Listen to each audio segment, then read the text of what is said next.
What's good? It's Woog. You know, because of the Ryan Garcia failed PED test and the fact that we've got a Canelo Alvarez fight on the same weekend, there's a undisputed title fight involving one of the two or three, if not the one, best fighters in all of boxing that's going under the radar.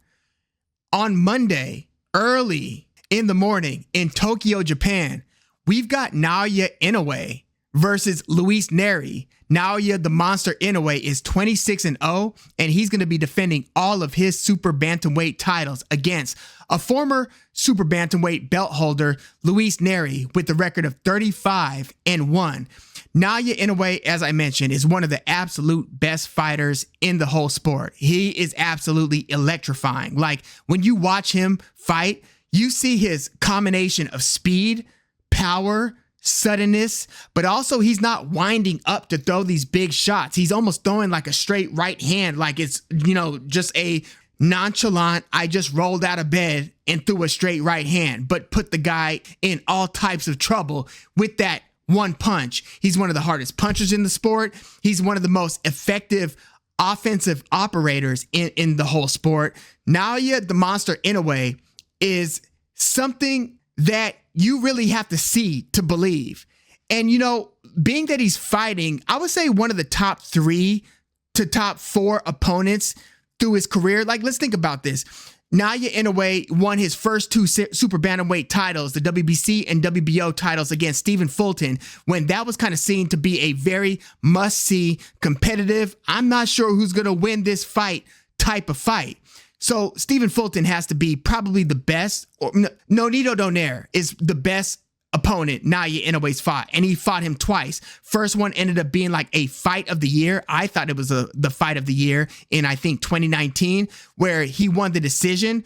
Donaire was one of the rare ones who made it the full distance against Naoya Inoue. But when they rematched about 2.5 years later, he knocked Donaire out, like stopped him in the second round. It was a total obliteration. But Nonito Donaire, for all intents and purposes, is probably the best opponent Inoue's fought, followed by maybe Stephen Fulton. After that, you'd have to think maybe Emmanuel Rodriguez, maybe Jason Maloney. I don't know. I would probably say that it's Luis Nery in terms of how decorated a fighter is, even though Marlon Tapales was the guy who upset MJ Akhmadaliev to capture the other 2 belts. It was the WBA and the IBF belts. Because for a while, it was Fulton with 2 belts after Fulton beat Figueroa, and it was MJ Akhmadaliev. But since Inoue obliterated, it was really shocking how one-sided that fight was from the first round on. It was almost like Stephen Fulton wasn't aware that he had a fight today type of performance. It was kind of crazy how spooked he seemed in front of Inoue and how ill-prepared he seemed to handle Inoue's speed, power, suddenness, all of that. But because Inoue disposed of Fulton and Marlon Tapales this was a big upset MJ Akhmadaliev, Inoue and Tapales held 2 belts apiece, and then they fought for the battle for Undisputed in December of last year. And this was actually a pretty competitive fight. Marlon Tapales really landed some good shots and kind of muddied the waters a bit. He had an intelligent aggression about him, but Naoya Inoue ended up stopping Tapales. You could see Tapales starting to wilt in like the 8th and 9th, and he got stopped in the 10th round. So I would say that Inoue's 3rd best opponent is probably either Emmanuel Rodriguez, Marlon Tapales, or Luis Nery. But, you know, Luis Nery was one of the better fighters even in the division below. He had a chance at winning a belt, but he tested positive for PEDs once back in 2017, at least once, I believe. I think it might have only been once. But then he missed weight a couple fights later. So then he moves up to Super-Bantamweight. And then again, he won a vacant WBC Super-Bantamweight title against Aaron Almeida. But then he lost that belt in his very next fight against Brandon Figueroa, who kind of applies a different style of pressure. You have those certain fighters, let's name them. They all have different styles, but just a treadmill from hell, I like to say, that they put their opponents on in terms of their punch output and in terms of just draping over you. Just, they're not going anywhere. They're all in your face, and they are just going to make life hell, round after round after round. I would say Emmanuel Navarrete's got a bit of that. Luis Alberto Lopez, for different reasons, still has some of that, but not like Emmanuel Navarrete has it. It's a very unique way that Emmanuel Navarrete, I mean, it's a unique way that Luis Alberto Lopez fights, period. But the pressure, just the punches and bunches from all kinds of crazy angles. Emmanuel Navarrete's got that. I would say David Benavidez, to an extent, starts pouring on the volume as the fight continues. He's got some of that. But it's really the guys who seem like they stop caring about the incoming fire and they are just hell-bent on letting their hands go round over round, throwing 100 punches around in some cases. Brandon Figueroa is like one of those guys, and Luis Nery succumbed to the pressure. He got stopped in the 7th round. He was doing pretty well in like the 2nd, 3rd round early in the fight, but the pace just became unbearable for Luis Nery. He started getting beat to the body, to the head, started getting trapped along the ropes. It turned into a, hey, you could run, but you can't hide scenario because of how Figueroa just stays on you. So yeah, that is Luis Nery's one loss. Luis Nery's a southpaw, but he's, again, in the division below as well, was seen to be one of the 2 or 3 best guys in the division. And now he's had a couple divisions where he's got that reputation. And speaking of fights of the year, you know how I said Naoya Inoue versus Nonito Donaire was a fight of the year in my book and in a lot of the publications book in 2019? Well, Luis Nery was involved in one of those types of just unforgettable all-action fights. It was Luis Nery against Azat Hovhannisyan. Azat Hovhannisyan also gave Ray Vargas a run for his money back in the day, by the way.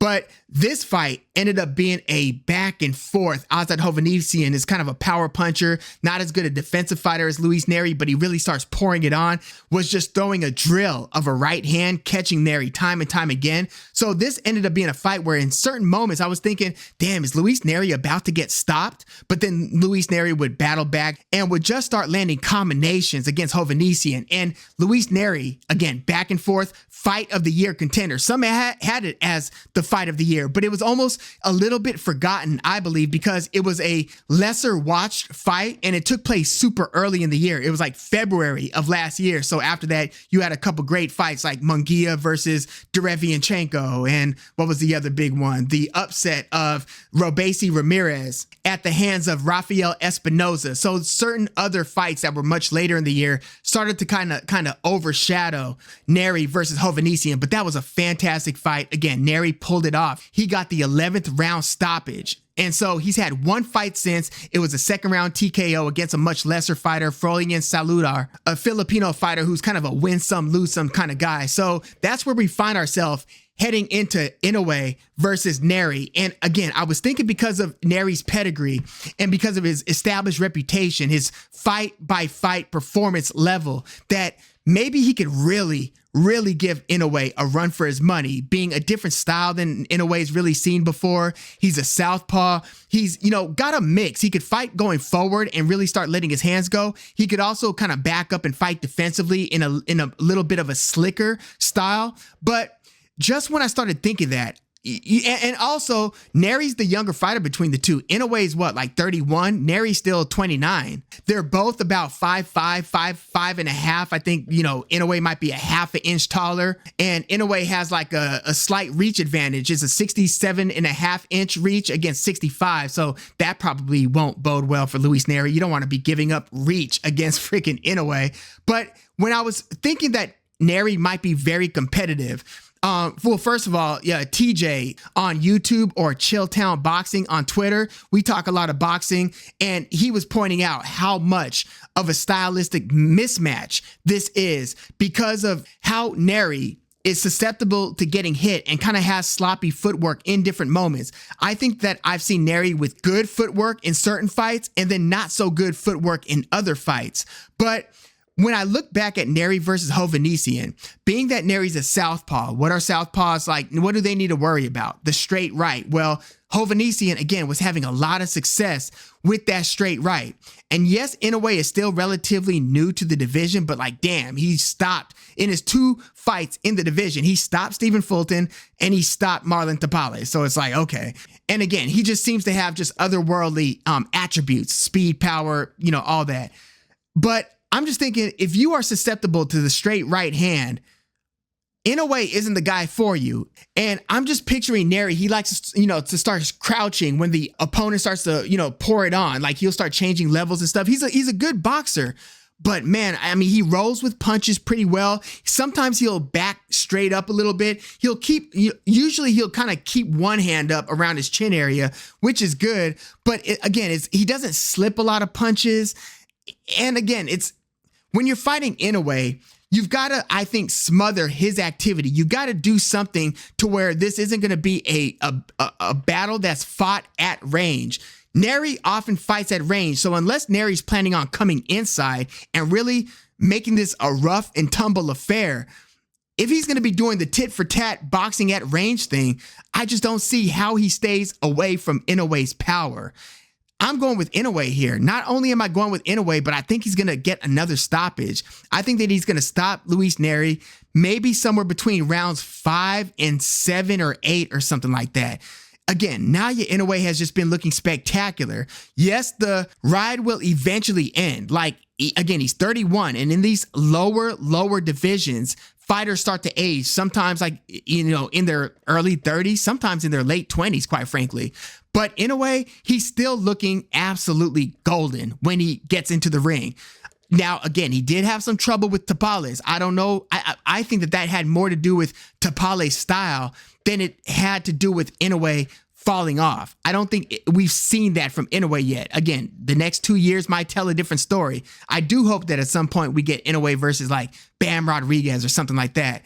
Or Inoue against somebody maybe at 126. We'll see. But in this fight, I think Inoue is going to handle business. I think he's going to get a mid-round knockout or stoppage, KO, TKO over Luis Nery. I am going to be looking in the first couple of rounds to see what the speed, if there's a speed gap and what it looks like. And also if it's going to be a pronounced reach advantage for Inoue to where it seems like Nery isn't able to get his best stuff off at range to where he might have to try to come inside and make this rough. I want to see how Nery adapts. If plan A is to box on the outside and Inoue is getting the better of it, which I would expect him to, I just want to see how quickly Nery adapts because he is adaptable.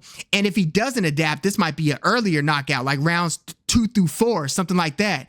But if he does start to adapt, starts trying to make it rugged, then I think that he will have some moments of success. If he could just make this a firefight to where he could push a pace maybe on Inoue, where Inoue is throwing punches when he doesn't want to have to throw punches, maybe that could extend the fight and make this kind of interesting. I just think that it's going to be a tall task not to get caught by Inoue's straight right hand. So I'm going with Inoue via knockout in the middle rounds here. Again, this fight is a little bit under the radar, but when you look at that we have one of the pound for pound best in the sport against somebody as good as Luis Nery, I'm surprised that it's not getting more attention. But again, we've got some big headlines lately in terms of Ryan Garcia testing positive for the PEDs and Canelo Alvarez returning to the ring against Jaime Munguia. But yeah, let me know your thoughts on Inoue versus Nery. Do you think Nery has a legitimate shot here? One thing that I will say is I saw the betting odds and I think I saw Inoue going off at like a minus 1,000, like a 10-1 favorite. I would have understood like 4-1, even 6-1. 8-1 to me would be pushing it a little bit. This is Luis Nery, again, one loss against Brandon Figueroa. By the way, I'd be curious to see if Inoue did go to 126, how he would handle the pressure of Figueroa. Figueroa gets hit, but he gets hit in a way where it's almost like his brother Omar Figueroa, where he almost doesn't mind getting hit because he's able to take it. Omar was able to take it until he couldn't take it. But Brandon Figueroa, he does kind of hide his chin a little bit. It's a deceptive defense. It's not your quintessential or your typical defense, but he does do interesting things to reduce the fire that he's going to be taking. I would want to see how Inoue would handle Figueroa's style of pressure. But yeah, this is a 10-1 favorite in Inoue. I thought that those odds were a little bit outsized, but the more I see the fight playing out in my head, the harder it's becoming to find a path to victory for Luis Nery. If you could think of a path to victory for Nery, let me know what that is in the comments.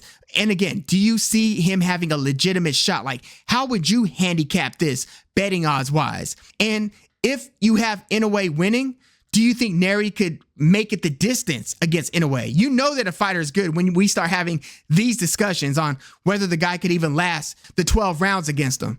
But out of Inoue's 26 fights, and many of those were against elite fighters because he started his career a little bit late. So he basically went right to title fights pretty early in his career. But out of those 26 wins, 23 have come via knockout.